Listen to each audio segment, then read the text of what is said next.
Vamos a ver qué es lo que Dios nos quiere hablar el día de hoy. Y abran sus Biblias en el libro de Isaías, por favor. Isaías capítulo 40.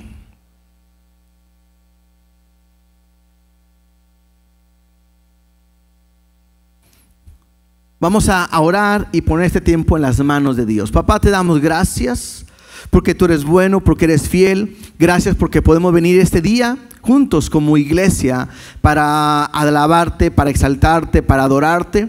Pero lo más importante, Dios, además de lo que nosotros podemos darte, que es nuestra adoración, es escuchar tu voz. Y el día de hoy queremos que tú hables a nuestra vida. No queremos irnos a nuestra casa como venimos, Dios. Al contrario, queremos que tu presencia, tu amor, tu misericordia pueda estar con nosotros. Háblanos, Espíritu Santo.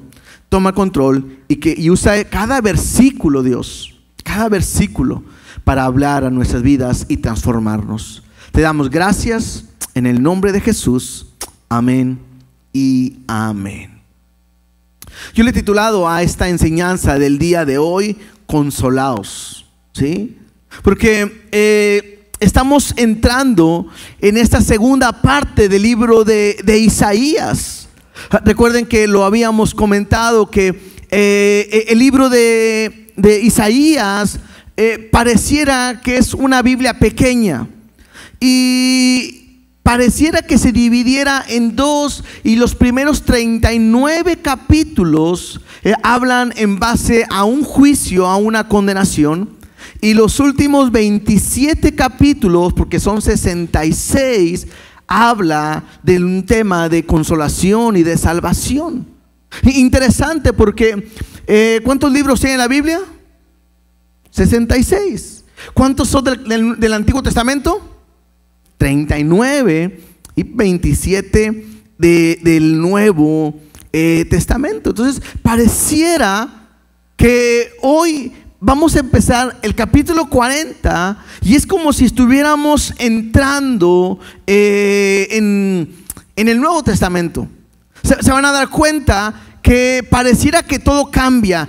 Semanas atrás veíamos juicios, condenación. Y aunque Dios nos mostraba una esperanza, porque no solamente había un juicio, sino una esperanza en Él, hoy pareciera que todo cambia.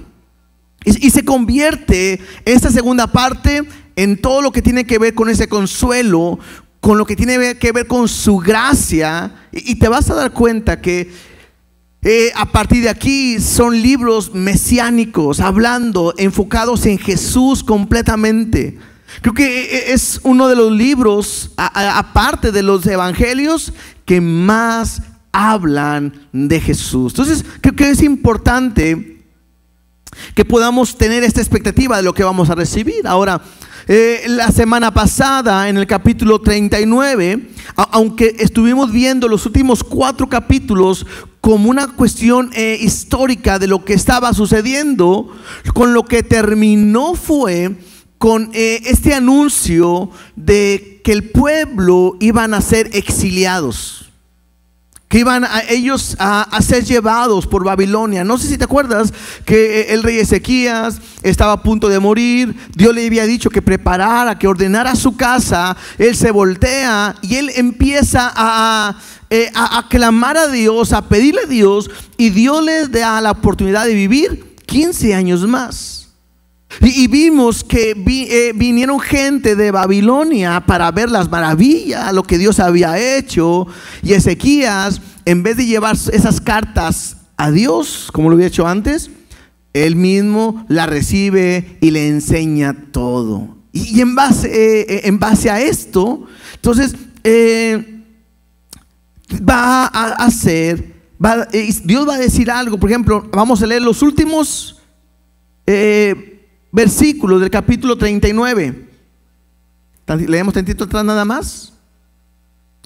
39 del 5 al 8 dice: y entonces dijo Isaías a Ezequías: oye palabra de Jehová de los ejércitos. He aquí, vienen días en que serás llevado a Babilonia, todo lo que hay en tu casa y lo que tus padres han atesorado hasta hoy. Ninguna cosa quedará, dice Jehová. De tus hijos que saldrán de ti y que habrán engendrado tomarán y serán eunucos en el palacio del rey de Babilonia. Y dijo Ezequías a Isaías: la palabra de Jehová que ha hablado es buena. Y añadió: a lo menos haya paz y seguridad en mis días. Entonces, el mensaje que Dios le dio al final es: va a venir Babilonia y se va a llevar todo, va a acabar con ustedes. Entonces, este no es un mensaje ni atractivo ni bueno para el pueblo. Esto va a causar temor. O saber, va a venir una nación y te va a llevar, va a venir una nación que va a acabar contigo. Y entonces esto me habla de que son tiempos difíciles. Sabemos la historia y el pueblo va a pasar 70 años en Babilonia. Entonces, si nos damos cuenta, el pueblo de Dios ha estado viviendo en dificultad. Va a vivir en dificultad, pero en estos tiempos Dios va a traer consuelo a sus vidas. Y creo que eso es bueno que podamos verlo y aplicarlo en nuestras vidas, porque yo no sé cómo estés viviendo tu vida, qué estés pasando en tu vida. A lo mejor estás viviendo tiempos difíciles. Qué bueno es poder entender y aprender que en esos tiempos difíciles Dios puede traer consuelo a nuestra vida, aunque no hay nada mejor que poder tener consuelo de parte de Dios en cada uno de nosotros. ¿Estamos? Entonces, prácticamente es el mensaje que Dios quiere hablarnos el día de hoy, el consuelo que trae. Mira, vamos a leer el versículo 1 y vamos a ver qué es lo que Dios nos quiere decir. Isaías 41 dice: consolaos, consolaos, pueblo mío, dice vuestro Dios. Empieza haciendo un llamado a la consolación. Y es que el único que puede traer consuelo a nuestra vida es Dios. A mí me llama nada más como retocarlo, y puedes tú meditarlo en tu casa, es que cuando Dios está diciendo consuelo, consolaos y consolaos, lo repite como algo importante.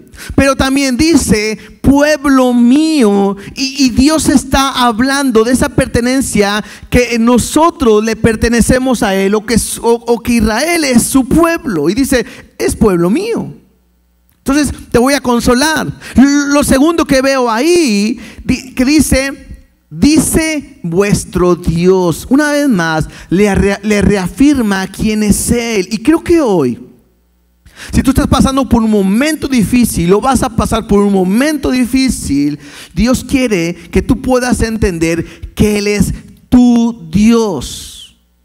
Y eso es importante, porque muchas veces vemos que Dios se presenta a algunos personajes como dicen el Dios de tus padres. Pero cuando Dios te dice soy tu Dios, vuestro Dios, qué importante saber que ese Dios grande, fuerte y poderoso es nuestro, y que yo puedo entrar y estar confiadamente en su presencia.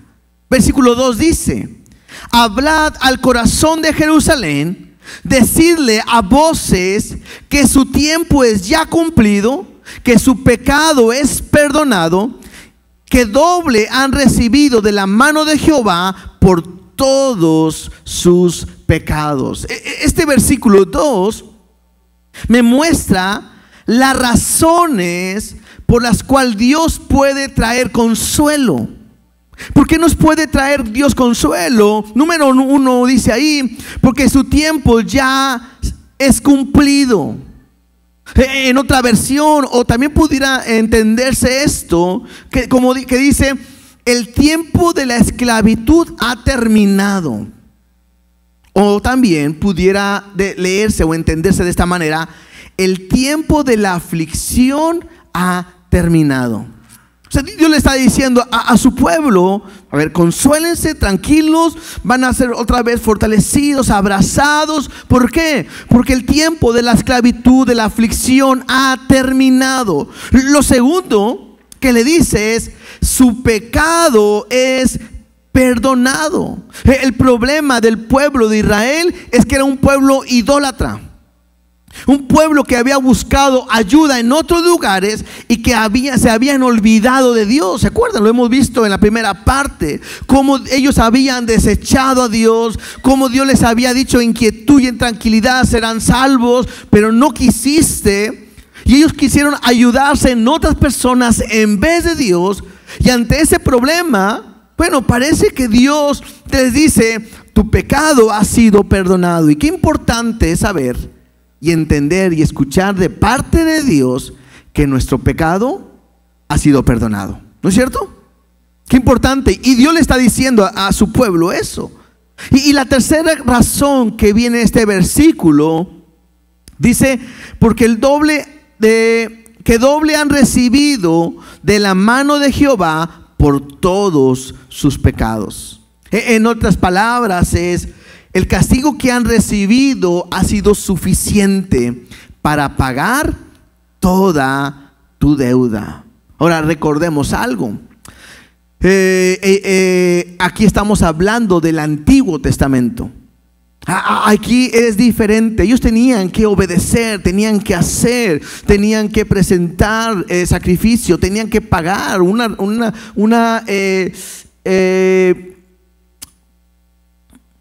se me fue la palabra. Tiene una consecuencia por su pecado y había que haber una retribución y todo. Y llega un momento donde Dios le dice, se acabó la esclavitud, tu pecado ha sido perdonado y ustedes lo han pagado. En otras palabras, es un llamado a la libertad. Es un llamado que Dios va a traer libertad. Ahora, interesante, porque este es un mensaje que está directo al corazón. Por eso en el versículo dice, hablad al corazón.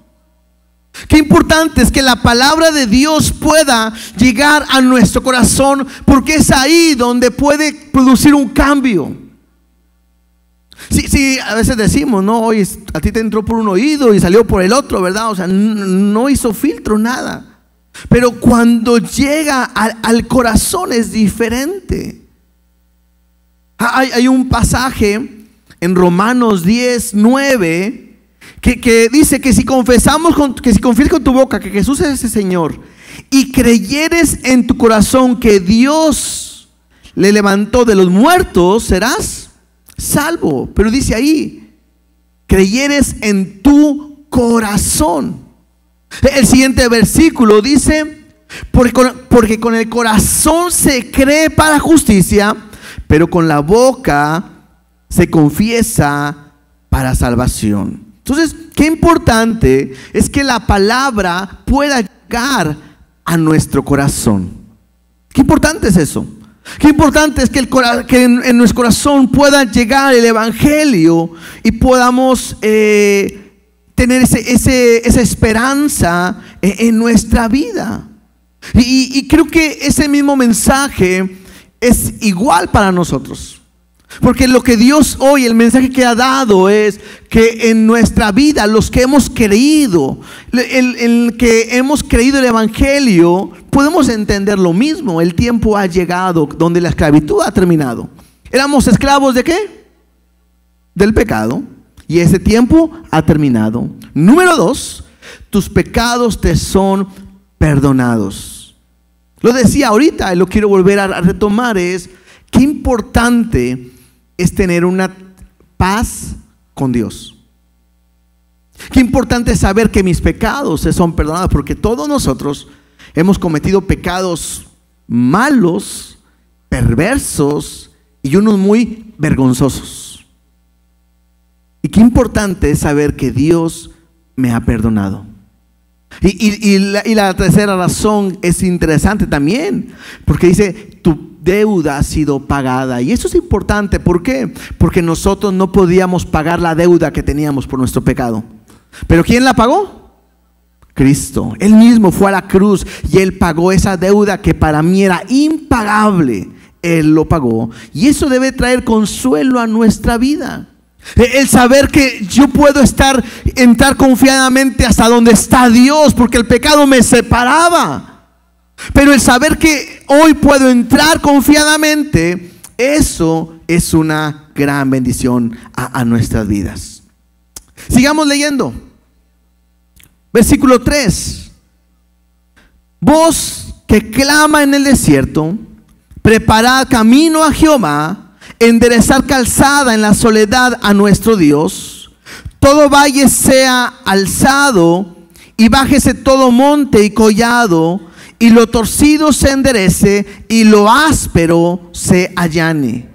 Y se manifestará la gloria de Jehová, y toda carne juntamente la verá, porque la boca de Jehová ha hablado. Estos versículos me hablan de una voz que está proclamando, y es como que si dijeran: escuchen. Es la voz de alguien que proclama o que está hablando.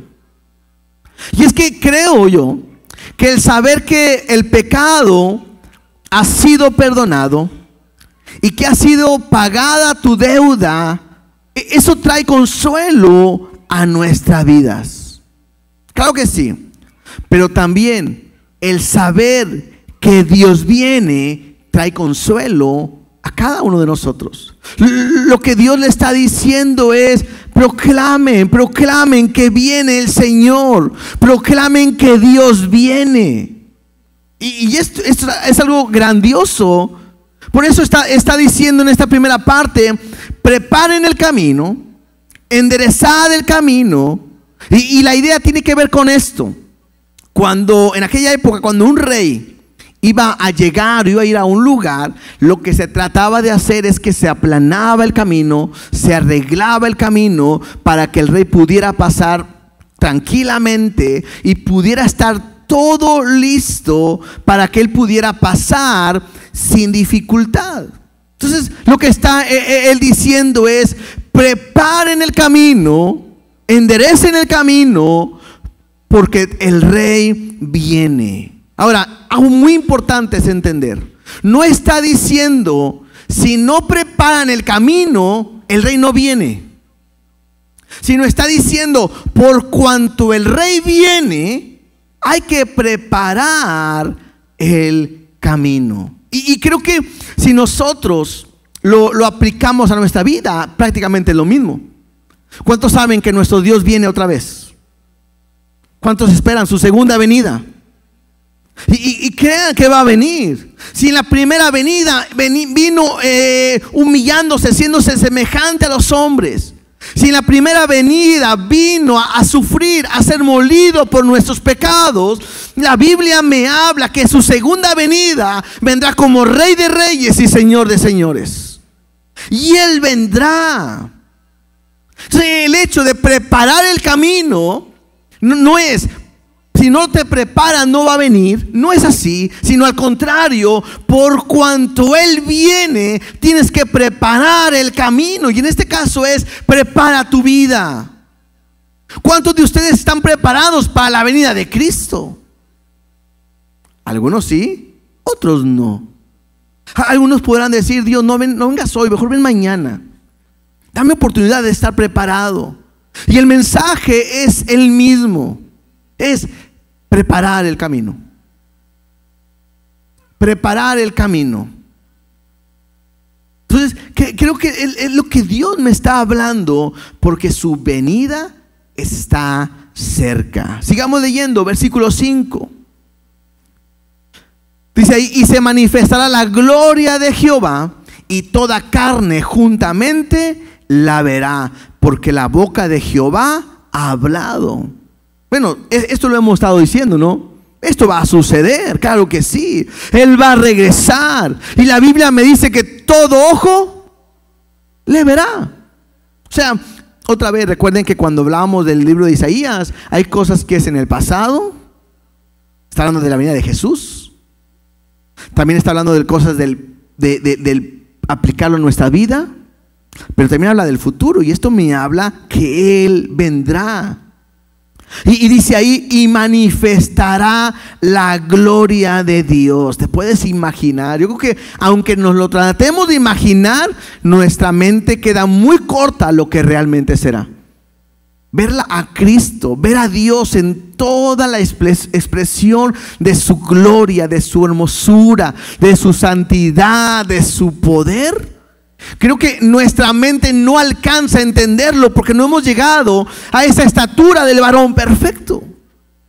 Pero será algo glorioso, será algo grandioso, algo hermoso el poder decir, vamos a ver su gloria cuando Él se manifieste. Una vez Jesús le dice a, creo que Marta, si no me equivoco, cuando murió Lázaro, le dice, ¿no te he dicho que si crees verás la gloria de Dios? Y esa misma palabra es para nosotros. Porque si tú crees en Cristo, crees en Dios, hay una promesa que un día verás su gloria. Y esa es una bendición para nosotros. Y creo que cuando tú caminas en santidad, es fácil poder ver la gloria de Dios. Cuando día a día lees la palabra, cuando día a día oras, cuando día a día buscas a Dios, tus ojos verán su gloria. Ahora, no solamente alguien pudiera pensar, claro, el día que muera veré la gloria estando en la presencia de Dios, pero Dios lo ha prometido incluso en este tiempo. Escuchamos ahorita un testimonio de algo que sucedió, que oramos a distancia, increíble, ¿no? Porque la hermana no estaba aquí, estaba en su casa. Y oramos, y Dios hace algo como la palabra o el poder de Él llega hasta el lugar donde está y ya. El día viernes me habla una persona de hace unas semanas. El grupo de navegantes de tercer nivel fueron a orar por enfermos a la clínica 6. Y me habla una persona pensando que era la persona que había estado con ellos, y me dice, para comentarle nada más, que mi mamá estaba ahí en el hospital, ustedes oraron por ella y ya está en casa, gracias a Dios. Entonces, otra vez, ¿quién lo hace? Lo hace Dios. Y ayer platicaba en la reunión de varones con los hermanos, me decían, creo que estaba entubada, estaba muy mal la persona, y a veces uno piensa que cuando alguien lo llegan a entubar, prácticamente es bien difícil que salga. Pero esa persona recibió la oración, recibió un milagro de parte de Dios, y eso es algo que Dios puede mostrar en estos tiempos. No te he dicho que si crees verás la gloria de Dios. Es algo real y que hoy podemos vivirlo y podemos tenerlo. Ya ves que yo comentaba que esto pareciera que es el antiguo y el nuevo. Bueno, en el Nuevo Testamento comienza precisamente con lo que estamos leyendo ahorita. Si leemos Juan capítulo 1 versículo 23, si quieren ir para allá o aquí lo van a poner en las pantallas. Juan capítulo 1 versículo 23. Cuando está Juan el Bautista y le mandan a preguntar que si él es el Cristo, o él es Elías, o quién es, o esperamos a otro o algo. Juan sabe quién es y dice, Juan 1:23, y dijo, yo soy la voz de uno que clama en el desierto, enderezad el camino del Señor, como dijo el profeta Isaías.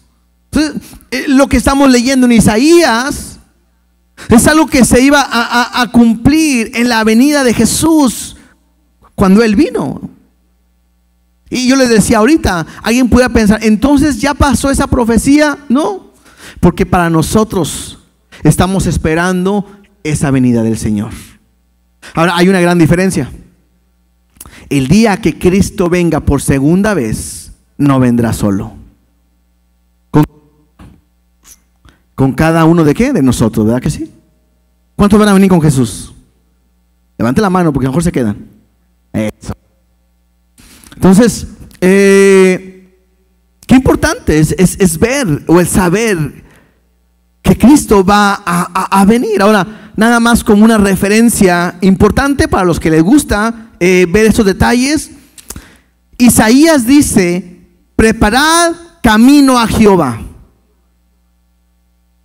Juan, ahorita que estamos leyendo, dice, enderezad el camino del Señor. Isaías se refiere a Jehová, Juan se refiere a Cristo. Y esto nada más es para entender y ver esto.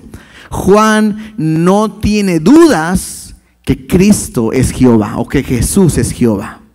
Eso es importante para nosotros, porque a veces se cree que Jesús es un profeta más. No. Jesucristo, el que vino a este mundo, el que murió por nosotros, es Jehová mismo, es Dios mismo. Entonces, para él no tiene esa duda.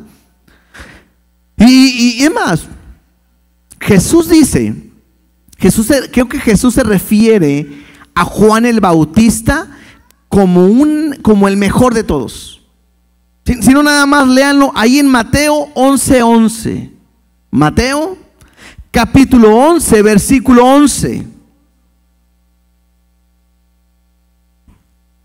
Dice así: de cierto os digo, entre los que nacen de mujer no se ha levantado otro mayor que ¿quién? Juan el Bautista. Les hago una pregunta.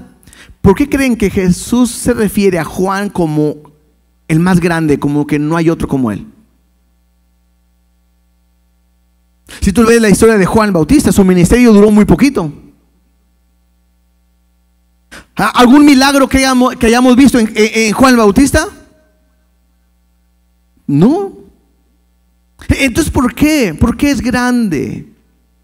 Creo que porque su ministerio es anunciar la venida de Jesús. Y te digo algo, ese mismo rol lo tenemos nosotros el día de hoy. Porque si hay alguien que puede anunciar la venida de Jesús, la segunda venida de Jesús, es su iglesia. Y si tú quieres llegar a ser conocido de esa manera, simplemente es anunciar que Cristo va a venir. ¿Estamos? Regresemos a Isaías, por favor. Otra vez, Isaías capítulo 40, versículo 6. Dice así.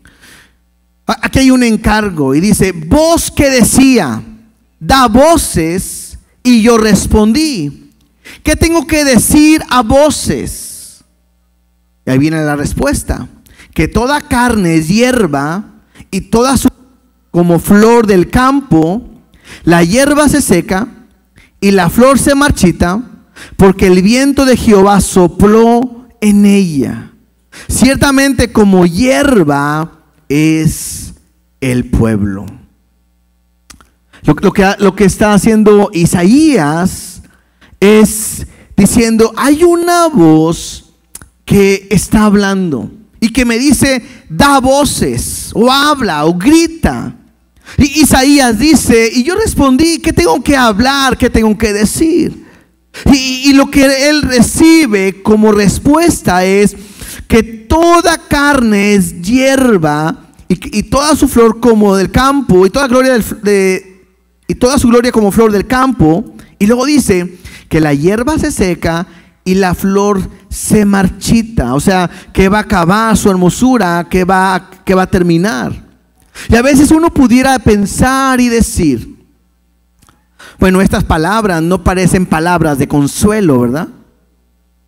Porque pareciera que le está diciendo, ¿sabes qué? El hombre es como la hierba que está en un instante y después ya no está, que su vida va a pasar. Y bueno, creo que eso es una realidad. Creo que la semana pasada lo estuvimos mencionando. La vida dura muy poco. Si aquellos que pueden vivir 70, 80 o hasta 100 años, para nosotros puede ser mucho, pero para la historia, ¿cuánto es? Nada. Por eso la Biblia me habla que todo es vanidad. Y cuando hablamos de vanidad, lo había mencionado, la palabra vanidad significa como una neblina que en un instante está y desaparece. La vida es así. Entonces pareciera que lo que está hablando es que de la fragilidad de tu vida. O sea, si tú pones tu confianza en tu propia vida, estás perdido. Porque la vida es frágil. ¿Cuántas veces vemos a alguien que está con nosotros y de repente no está? Por un accidente, porque un infarto, lo que sea. Y uno dice, si acabo de hablar con él en la mañana, si ahorita lo vi, si me acababa de decir esto. Y es importante que yo pueda ver esa fragilidad que tiene mi vida y que yo no puedo poner mi confianza en ello, ni menos pensar que viviré para siempre y yo voy a hacer lo que yo quiera con mi vida. Dice el versículo 8: sécase la hierba, marchítese la flor, mas la palabra de Dios nuestro permanece para siempre. Otras palabras es: si tú te apoyas en tus propias fuerzas, estás perdido. ¿No es cierto? Es que yo voy a hacer, yo voy a ir, yo voy a conquistar, yo voy. Si estamos simplemente uno fácil, que ahorita ya estaba pensando, ¿no? Porque ya estamos a terminar el año, estamos a punto de empezar el año y ya vamos a empezar a decir, empezando enero me voy a poner a dieta, ¿no es cierto? Otros dicen, empezando el año, gimnasio, ejercicio. Ahora sí me voy a cuidar. Y fue lo mismo que dijiste el año pasado y no lo pudiste cumplir. ¿No es cierto? ¿O nomás me pasa a mí? Yo soy el desordenado, ¿no? Pero ¿a dónde voy con esto? Si tú te apoyas en lo que tú crees, en lo que tú intentas, en lo que vas a hacer, vas a fallar. Pero si hay algo que puede ayudarte, es la palabra de Dios. Cuando te apoyas en la palabra sí es firme. La palabra de Dios es algo que permanece para siempre, es algo inamovible. En otras palabras, es lo que Dios ha dicho, Él lo va a hacer. Lo que Dios ha prometido, lo va a cumplir. Él no es hombre para que mienta, ni hijo de hombre para que se arrepienta. Si Él ha prometido estar contigo todos los días hasta el fin del mundo, Él lo va a hacer. Si Él ha prometido ser tu pastor, cuidarte, protegerte, guardarte, Él lo va a hacer. Si Él ha prometido ser tu sanador, Él lo va a hacer. Si Él ha prometido ser el que te sustenta, Él lo va a hacer. Y ahí me puede decir, pastor, pero ¿por qué si Él le ha prometido no me ha sanado? Y pudiéramos caer en muchas cosas. Una, porque ha pecado. Tacha, eso no dice la Biblia. Porque me faltó fe. Tampoco. Entonces, ¿por qué? Porque todo gira en base a su voluntad. Y Él siempre tiene un propósito. Sus pensamientos nunca son de mal, siempre son de bien. Entonces, ¿por qué no lo hace? Porque todavía no es su tiempo. ¿Y qué si Dios nunca me quiere sanar? También está bien. Porque entonces me quiere enseñar que a pesar de mi enfermedad, Él permanece fiel. Aprendamos algo. Nosotros nunca nos vamos a ir mientras no sea el tiempo que Dios tiene pensado para nosotros. El que da la vida y el que la quita, ¿quién es? ¿Cierto? Ni un minuto más, ni un segundo más, ni un segundo menos. Entonces, tengo que aprender a permanecer en su palabra. Versículo 9 dice: súbete sobre un monte alto, anunciadora de Sión, levanta fuertemente tu voz, anunciadora de Jerusalén, levántala, no temas.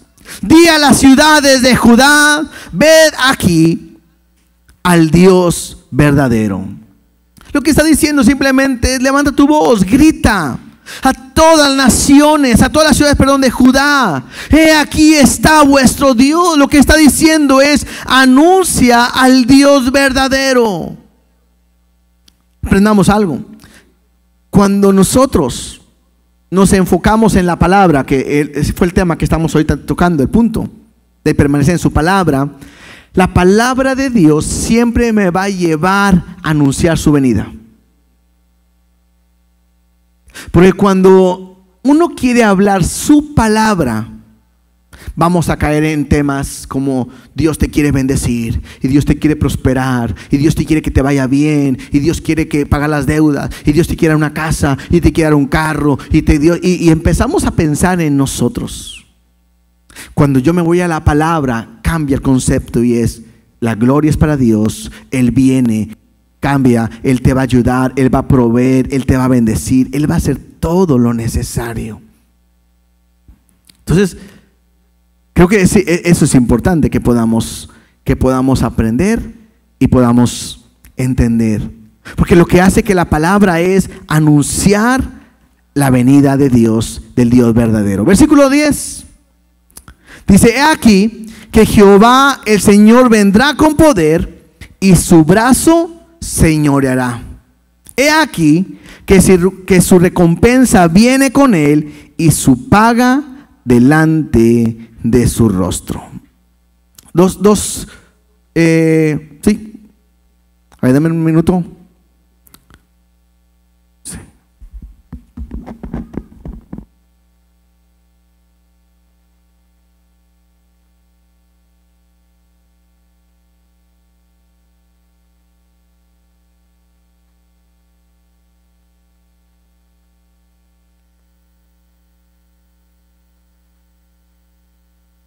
Sí, perdón. Vemos dos cosas en este punto. Lo primero que me dice, he aquí Jehová el Señor vendrá con poder y su brazo señoreará. Volvemos a decir, ¿cómo vendrá Dios? En su venida vendrá con poder, vendrá a señorear. Por eso me dice que vendrá el Rey de Reyes y del Señor de Señores. Me habla de un Dios poderoso. Y yo creo que eso es algo que tenemos que aprender, hermanos. Es bueno que tú aprendas a ver a Dios como un Dios de amor, como un Dios bueno, como un Dios misericordioso. Eso es bueno, es lo mejor. Pero nunca te debes de olvidar que Él es un Dios de poder. Él es un Dios grande, fuerte, celoso. Porque de repente a veces decimos y pensamos: no. El temor a Dios es tenerle respeto nada más. Y yo lo he enseñado, no. El temor de Dios es tenerle temor. ¿Cómo temor? Claro. Porque yo sé que es un Dios fiel, justo, perdonador. Y si tú lo conoces a Dios de esa manera, gloria a Dios. Pero también lo puedes conocer como un Dios fuerte, celoso, airado. Y hay aquel que tiene un encuentro con Dios de esa manera. Dice: horrenda cosa es caer en manos de un Dios vivo. Entonces, ahorita que hablábamos de preparar el camino, de enderezar, pues me habla de eso.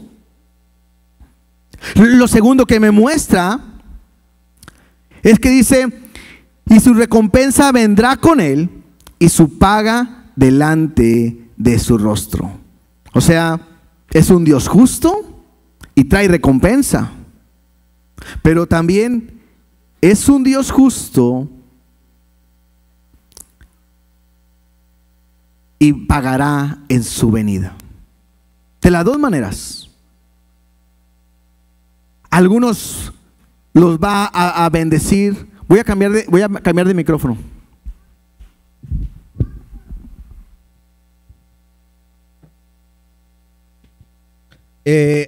Algunos van a recibir la bendición de Dios y otros van a recibir el castigo de parte de Dios. Pero Él vendrá de esa manera. Versículo 11.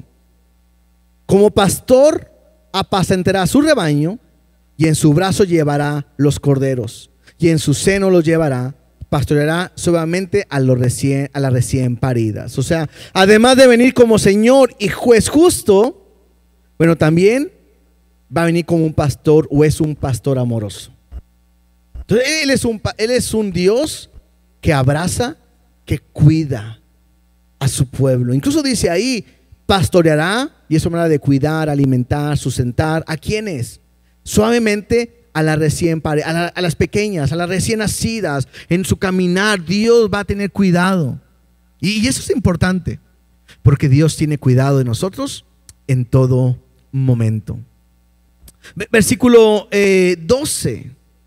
A partir de aquí, Isaías me muestra cómo él ve a Jehová. Y otra vez, creo que es bueno que recuerdes cómo es él. Versículo 12 dice: ¿quién midió las aguas con el hueco de su mano, y los cielos con su palmo? Con 3 dedos juntó el polvo de la tierra, y pesó los montes con balanza, y con pesa los collados. Empieza a hablar de la grandeza de nuestro Dios. Entonces me dice que es un Dios, aunque eso no es literal, ¿verdad? Pero me habla de su grandeza, donde dice que las aguas en el hueco de su mano, todo lo que hay agua en el hueco de su mano. Me dice que en la palma ahí puede estar los cielos. Me habla de algo pues grande, enorme. Incluso dice que con 3 dedos juntó los polvos de la tierra, ¿verdad? Nos pasamos todo el día limpiando la casa y el polvo no se acaba. ¿Quién no con 3 dedos lo junta? En un instante, en un momento. Entonces, esto me habla de su grandeza. Cuando estaba haciendo los montes, él los pesó y dijo: ¿sabes qué? Lo quiero de ese tamaño, o de este peso. Aquí está uno, acá está el otro. Él lo ha hecho todo. Versículo 13. ¿quién enseñó al Espíritu de Jehová o le aconsejó enseñándole? En otras palabras es: ¿quién le enseñó a Dios ser Dios? Nadie. 14. ¿A quién pidió consejo para ser avisado? ¿Quién le enseñó el camino del juicio? ¿O le enseñó ciencia? ¿O le mostró la senda de la prudencia? Se me habla de un Dios que es justo, lleno de conocimiento, que lo sabe todo, omnisciente. Ahora, en nuestra mente esto no cabe, porque nosotros nacimos o entendemos que para aprender algo alguien nos lo tiene que enseñar, o lo tuvimos que haber visto en alguien. Entonces dice Isaías: ¿quién le enseñó a él? ¿Quién le enseñó lo que es ser justo? ¿Quién le enseñó lo que es la justicia? ¿Quién le enseñó el conocimiento? ¿Quién? Pues nada. Esto me habla de un Dios poderoso. He aquí que las naciones le son como la gota de agua que cae del cubo, y como menudo polvo en la balanza le son estimadas. He aquí que hace desaparecer las islas como polvo. A mí me llama la atención porque es como alguien que va cargando una cubeta y salta una gota de agua y uno dice: ay, no es nada, ¿verdad?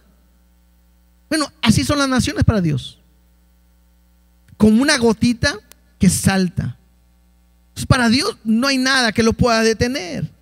Versos 16 y 17 dice: ni el Líbano bastará para el fuego. El Líbano es un bosque frondoso. Ni el Líbano bastará para el fuego, ni todos sus animales para el sacrificio. Como nada son todas las naciones delante de él, y en su comparación será estimada en menos que nada, y que lo que no es.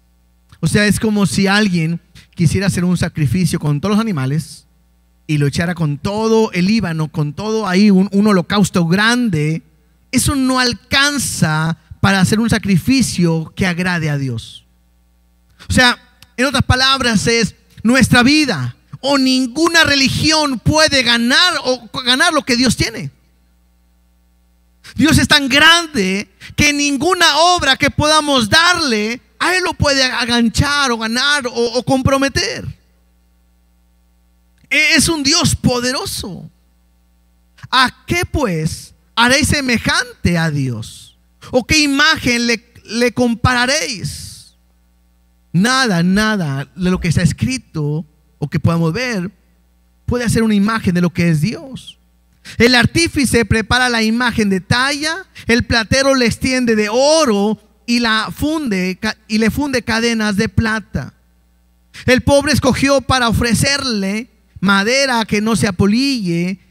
Se busca un maestro sabio que le haga una imagen de talla que no se mueva. Entonces, ya sea que puedas hacer un ídolo de metal o de madera, nada puede ser semejante a Dios. Y eso es bueno que lo podamos entender, porque no hay nada que pueda ser semejante a Dios. ¿Estamos de acuerdo? También, no hay nadie que pueda llegar a ser semejante a Dios. Esto lo digo porque hay iglesias o hay enseñanzas que enseñan que nosotros somos como Diosito pequeño. Y no, es cierto que somos hechos a su imagen y semejanza, pero lo peor que puede cruzar en nuestra mente es llegar a ser igual a Dios, porque esa mentalidad la tuvo Satanás y todos saben cuál fue su final. Entonces, yo no puedo llegar a pensar que soy igual que Dios, aunque soy hecho a su imagen y semejanza. Verso 21. ¿No sabéis? ¿No habéis oído? ¿Nunca os ha dicho desde el principio? ¿No habéis sido enseñados desde que la tierra se fundó? O sea, pareciera que Dios le dice ahí al pueblo, o sea, ¿nadie les ha enseñado esto? ¿Nadie te ha dicho que Dios es más grande que nosotros? Desde que se fundó la tierra, ¿no has entendido que es el creador y que nosotros no somos nada? Él está sentado sobre el círculo de la tierra, cuyos moradores son como langostas. Él extiende los cielos como una cortina, los despliega como una tienda para morar. O sea, lo que está haciendo lo que está haciendo Isaías al hablar de este punto es que Él gobierna y está encima de toda su creación. Incluso Él lo sustenta todo. Hay unas religiones, ¿no?, que creen que el mundo está sustentada por algo, que a lo vez lo sustenta algo más abajo, que a lo vez está abajo, y tienen que ponerle algo más abajo, más abajo, más abajo, y pues eternamente algo abajo. Nosotros entendemos que nuestro mundo está sustentada por Dios. Y si nosotros vivimos en este mundo, es porque Dios nos lo permite. Por eso dice ese versículo. Nos dice, Él extiende sobre los cielos como una cortina, los despliega como una tienda para morar. O sea, es un lugar donde Dios ha preparado para que ahí podamos vivir. Verso 23. Él convierte en nada a los poderosos, y a los que gobiernan la tierra hace como cosa vana. Otra vez, esta palabra vana habla como algo, como una neblina que estuvo un momento y está. Pues en la tierra ha habido gente muy poderosa, pero ya no está. Es más, Él mismo decide a quién recordar y a quién no, porque dice ahí, como si nunca hubieran sido plantados, como si nunca hubieran sido sembrados, como si nunca su tronco hubiera tenido raíz en la tierra. Tan pronto como sopla en ellos se seca, y el torbellino los lleva como hojarasca. O sea, Dios tiene el control de todo, es soberano. Él decide a quién recordar, a quién no recordar. Cualquier hombre poderoso no es nada, está en un instante y ya no está. Pero Dios permanece todavía como poderoso. Versículo 25. ¿A qué pues me haréis semejante o me compararéis? Dice el Santo. O sea, con nada lo puedes comparar. No hay nadie como Él, porque Dios es santo, porque Él es apartado, porque Él es aparte de todo. Entonces Dios bien claro dice, ¿con qué me quieres comparar? Levantad en alto vuestros ojos y mirad quién creó estas cosas. Él saca y cuenta su ejército, a todas llama por su nombre. Ninguna faltará, tal es la grandeza de su fuerza y el poder de su dominio. Esto es impresionante. ¿Alguna vez han intentado contar las estrellas?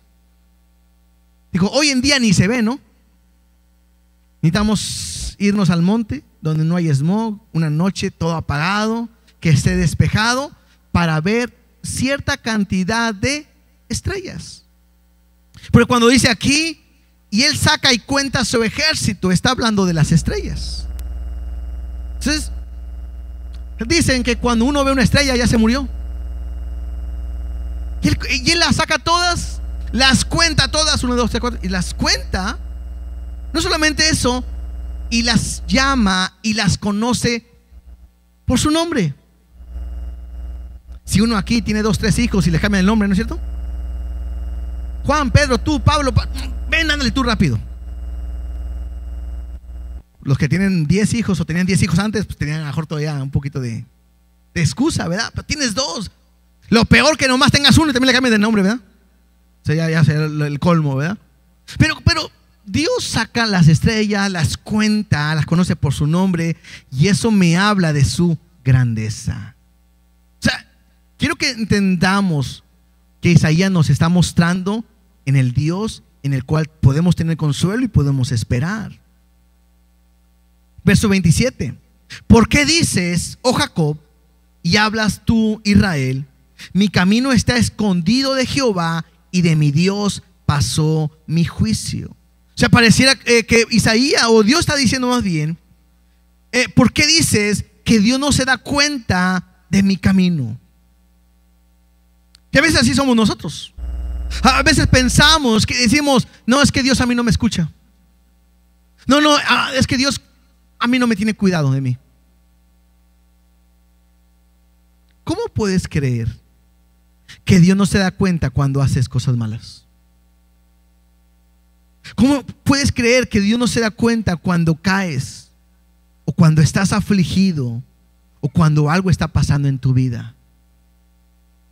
¿Cómo crees? O sea, me está hablando de un Dios poderoso que me está hablando de las estrellas y las conoce. Es un Dios que hoy conoce tu nombre.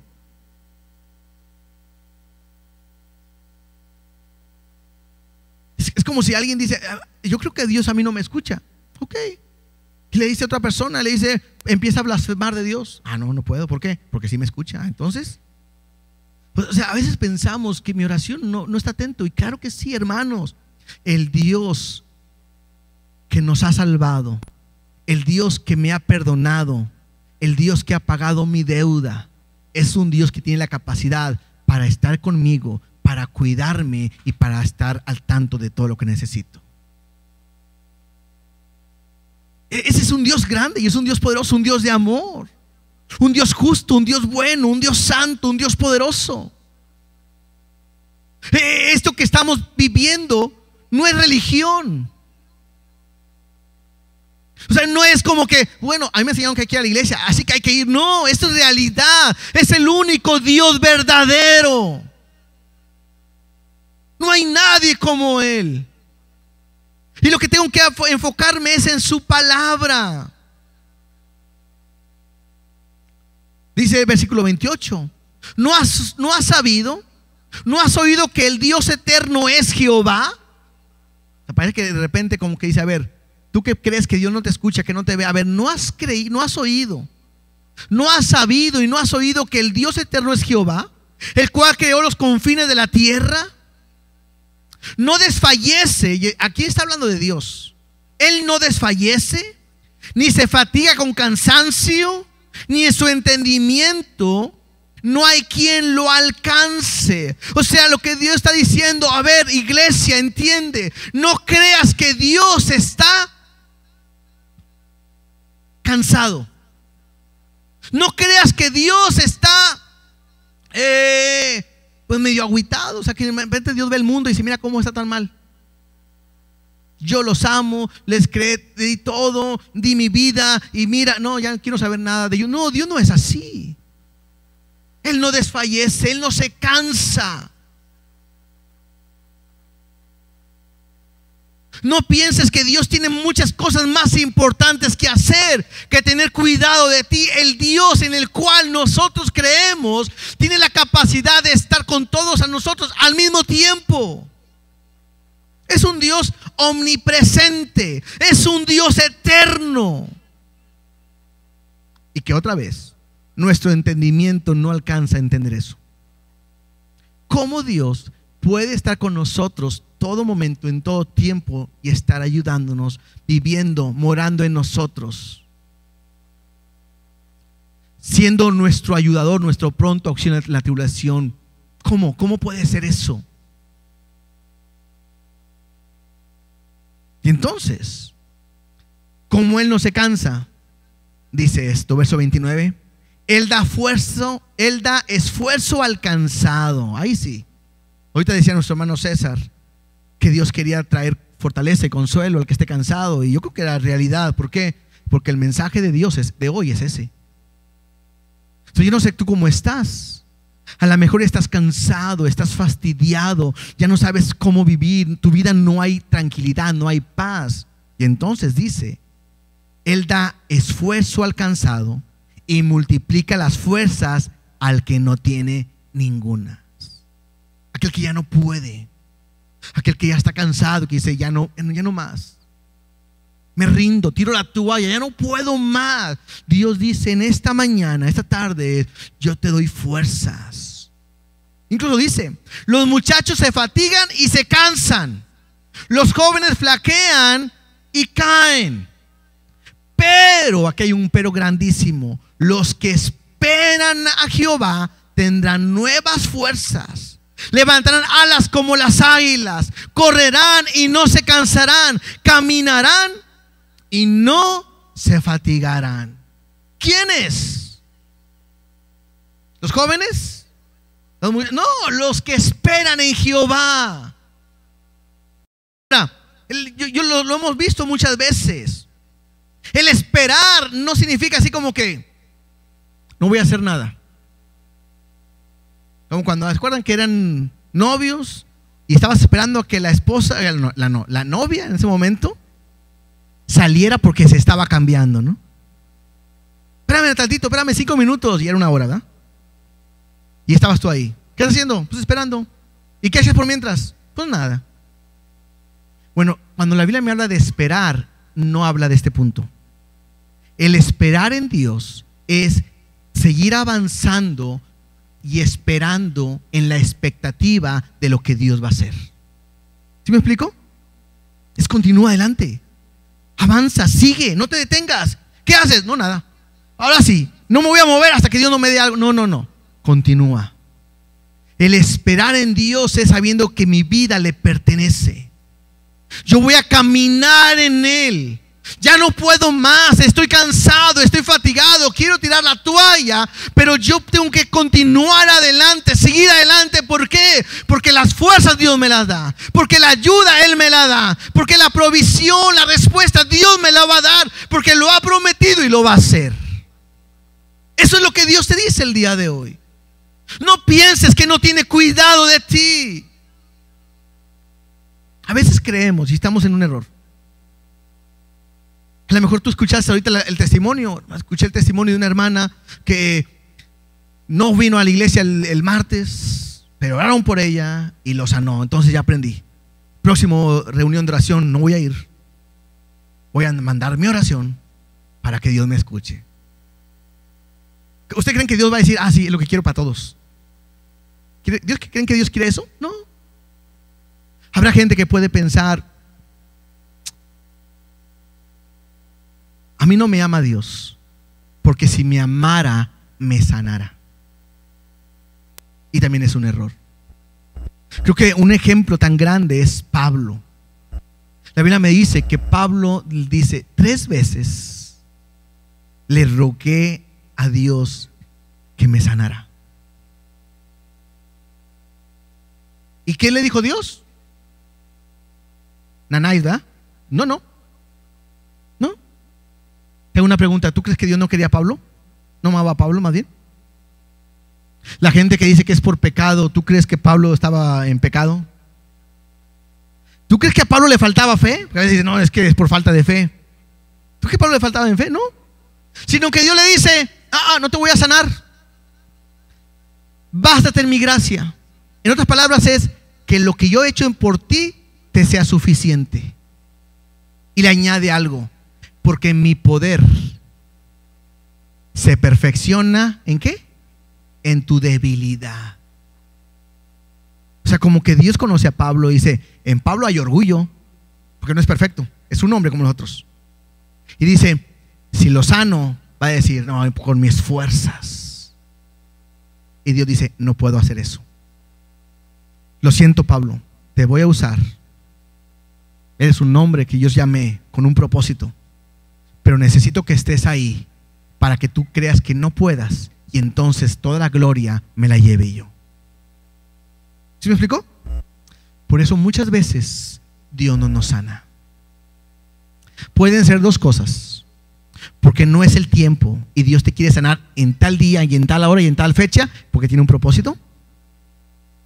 O porque Dios dice: yo quiero que la gente pueda ver que a pesar de tu enfermedad me sigues, me sirves y eres usado por mí.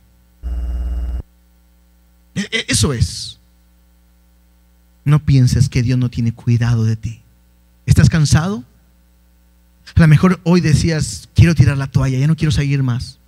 A lo mejor alguien pensó: es la última vez que voy a una iglesia, a un culto, a una reunión. Esto no tiene sentido en mi vida, las cosas no cambian. Mi casa está mal, mi vida, mi salud está mal, mi negocio o mi economía está mal, todo está mal. ¿Para qué venir? Bueno, porque Dios tiene cuidado de ti y Él quiere consolarte. No hay mejor lugar que estar en la mano de Dios.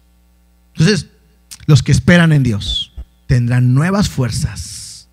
Como las águilas van a volar, van a correr, y más importante es, caminarán y no se fatigarán. Y quiero terminar con dos pasajes. Mateo 11:28. Mateo 11:28. Creo que lo que hoy lo podemos aplicar a nuestra vida es esto. Dios dice: venid a mí todos los que estén trabajados y cargados, y yo los haré descansar. ¿Quiénes? Aquellos que dicen: ya no puedo más.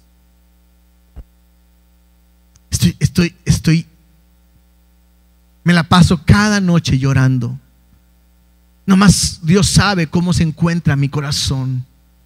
Estoy lastimado, estoy destruido, estoy arruinado, ya no puedo más.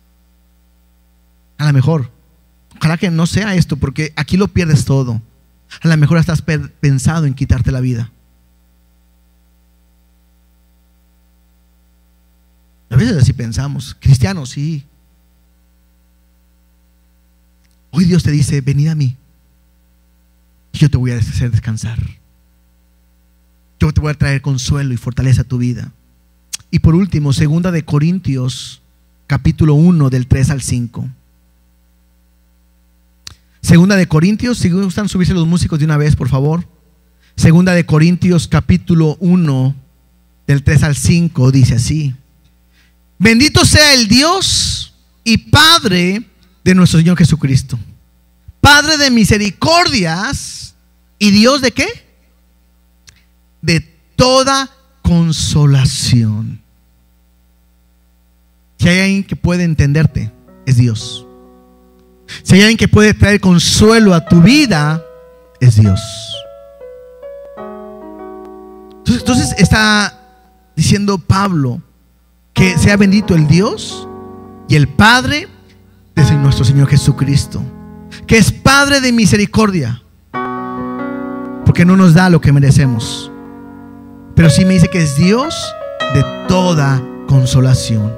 Versículo 4 dice: el cual nos consuela en todas nuestras tribulaciones. Recuerden, el pueblo de Israel acaba de recibir un mensaje de que iban a ser llevados cautivos, iban a matar a algunos, iban a perderse otros, aún sus hijos iban a ser llevados por Babilonia. Estaban en una aflicción y Dios promete traer consuelo.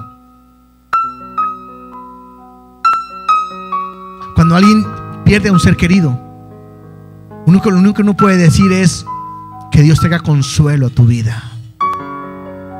Bueno, ese es el Dios, el cual nos consuela en todas nuestras tribulaciones, para que podamos también nosotros, ¿qué podamos hacer? Consolar a los que están en cualquier tribulación. Lo que hoy Dios quiere es que tú entiendas que Él quiere consolarte, para que cuando veas a alguien que está en una tribulación, tú lo puedas consolar. ¿Cómo? Dice ahí: por medio de la consolación con que nosotros somos consolados por Dios. O sea, ahora lo mismo que tú recibes, ese abrazo, ese cuidado, ese amor de Dios, lo puedes compartir a otros. Porque de la manera en que abundan en nosotros las aflicciones de Cristo, así abunda también por el mismo Cristo nuestra consolación. Dios no puede darte algo que no puedas soportar.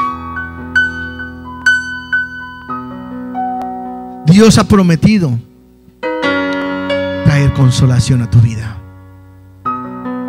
Entonces, quiero terminar de esta manera.